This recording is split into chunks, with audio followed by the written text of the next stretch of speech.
ভারতীয় এই fashion influencer পাল্টে দিলেন সৌন্দর্যের সংজ্ঞা। এবার নিজের কিছু ছবি সামাজিক মাধ্যমে প্রকাশ করেছেন নিহার। বিরল রোগে আক্রান্ত হবার কারণে ছোটবেলা থেকেই তার মাথায় একটিও চুল নেই, তবুও কপালে জ্বলজ্বল করছে এক টুকরো টিকলি। চুলবিহীন মাথায় এই টিকলি যেন সৌন্দর্যের এক নতুন সংজ্ঞা বেঁধে দিল। সাধারণের মতোই রাজকীয় সাজে সেজেছিলেন তিনি। ঝলমলে কুন্দনের গহনায় মোড়া ভারী কাজের লেহেঙ্গায় আচ্ছাদিত এক অসাধারণ কোণে।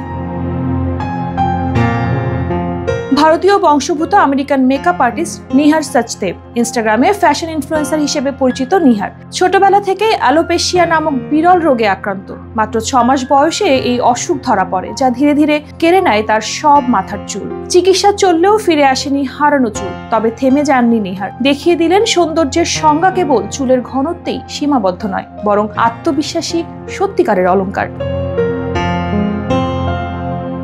বলা হয় নারীদের সবচেয়ে সমৃদ্ধশালী অলংকার চুল। একটা সময় নারীর কালো ঘন চুল নিয়ে কবি সাহিত্যিকরা কতই না কবিতা উক্তি লিখে গেছেন, কিন্তু এখন সোশ্যাল মিডিয়ার যুগ রীতিমতো পাল্টে দিল সৌন্দর্যের সংজ্ঞা।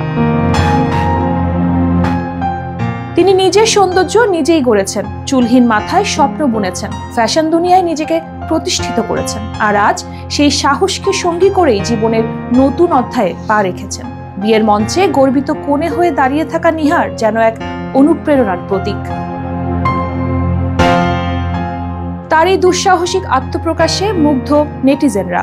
তারা কেবল তার রূপের প্রশংসা করেনি, বরং তার আত্মবিশ্বাসের প্রতি শ্রদ্ধা জানিয়েছেন, তার সাহসিকতাকে কুর্নিশ করেছেন। কারণ নিহার দেখিয়ে দিয়েছেন সৌন্দর্য কেবল বাহ্যিক নয়, বরং আত্মবিশ্বাসী প্রকৃত সৌন্দর্য। এবার জীবনের নতুন অধ্যায়ের পদার্পণে শুভকামনা জানাতে ব্যস্ত নিহারের অনুরাগীরা।